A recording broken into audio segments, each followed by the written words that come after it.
Poverty, incarceration. Two words that hold the power to destroy lives and create hardships. Hi, my name's Shakir, and in the next 7 minutes, I'm going to share with you a little bit of what I've learned about society, or at least what I've been able to understand. Poverty and incarceration seem like an easy presentation, however, looks can be deceiving. This topic is always a little hard for me to bring up, mainly since both of these things are related closely to the societal groups that I associate with. Growing up as a kid, I felt like life was normal. However, what I did not understand was that not everyone lived this the way we did. As an adult now, looking back, I can see how my parents struggled, always trying to put food on the table, clothes on our back. We were on every program you could think of. Food stamps, cash aid, medical, even toys for tots came out on Christmas.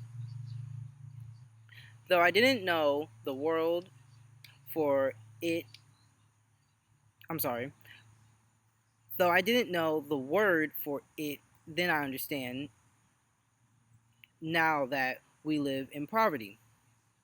Now, for those of you who are blissfully unaware of what poverty is, let me try to explain it. Poverty is universally seen as a group of people with income less than what is needed for necessities. Now, these necessities would include food, home, clothing, and other essentials.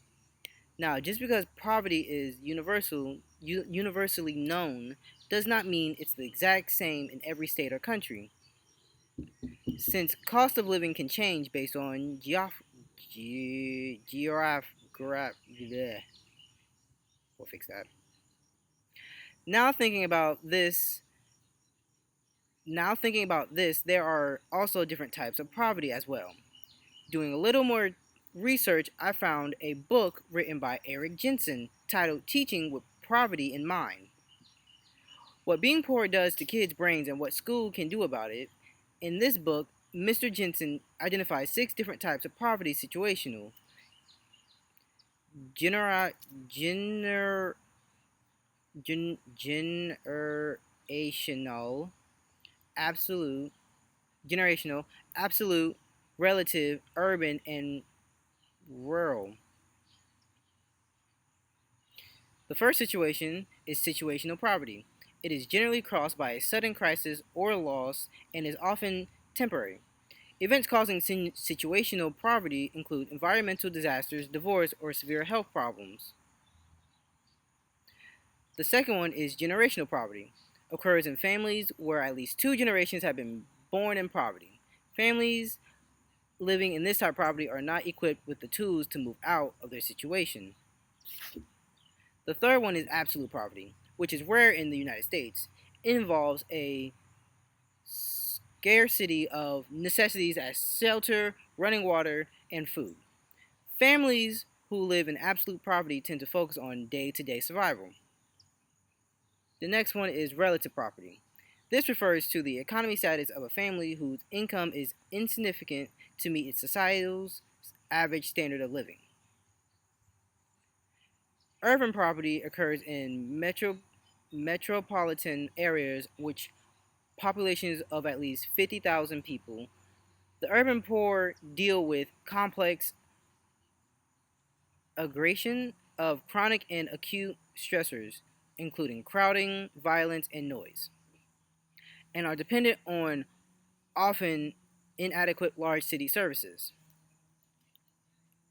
The last one is rural poverty. Occurs in non-metropolitan areas with populations below 50,000. In rural areas, there are more single guardian households and families often have less access to services, support, and disabilities and quality education opportunities. Programs to encourage transition from welfare to work are problematic in remote rural areas, which job opportunities are few. The rural poverty rate is growing and has exceeded the urban rate every year since data collection began in 1960s. Now that we have seen the different types of poverty it should come as no surprise that poverty plays in adversely effects on society.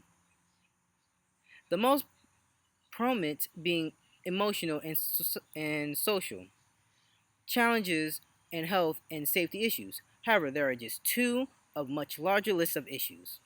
Now, the first and most important thing you need to learn about poverty is that you do not know you're there until you try to get out. Just like with a blackberry bush, where the needles are pushed in towards the plant instead of out, like you would find on a cacti. However, should you slip your hand through the leaves and try to take them out, you will find your arm caught and snared, and the more you fight and the more you try to take your arm back, the more damage you receive.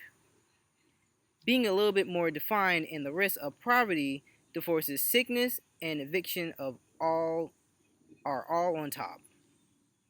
Now, here's the sad truth now that you have a grasp of what poverty is and some of the damage it can cause to individual families and also society around 1.89 billion people. That's nearly 36% of the world's population living in extreme poverty. Nearly half the population is developing on countries' lives on less than $1.25 a day. The graph that you see on the right screen now is about poverty rate in the United States in 2019 by ethnic groups.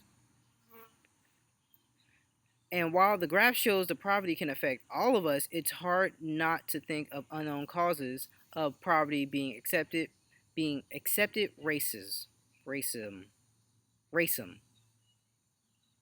What I mean by accepted racism is that the world and society has deemed certain classes, structures and groups, for example, blacks, Mexicans, Asians, just to list a few, it's almost expected for these classes to be part of that group. And because of this, it creates high tensions and dangerous situations. Using some of my personal experience, I have also said that incarceration plays incarceration plays a part in poverty too. Now, do not get me wrong. It is not that I am saying all people living within societies created poverty are criminals.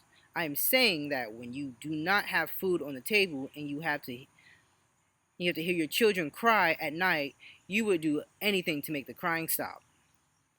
Incarceration. Now, incarceration is a state in which you are confined to prison. In 1891, the United States government established the prison system so that all who broke the law of the land would be punished. This is a form of formal sanction that society uses to stop deviant behavior. Some examples of deviant behavior would be theft, kidnapping, drugs. Sadly, due to the labeling theory, most people who live within poverty or are subjected to negative stigmatism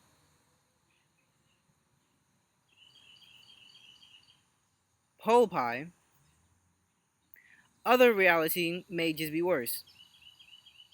In this pool, you can see the difference between those who broke the law and those who did not, and the difference between their way of life The graph can clearly show that men and women prior to incarceration we are making almost half as what the people who did not make crimes made. In this graph, you can see the difference between men and women who are incarceration making almost less than half of what men and women non-incarceration made. I am not making excuses and I am not making a moral judgment. I am stating the fact that the desire and need for money to survive clearly is a factor for people who break the law, whether it is a main theory or just supporting that it is up to anyone. I leave you with the quote by Karl Marx: "Choice is an illusion created by those with power, those without." Thank you for joining me today and have a wonderful day.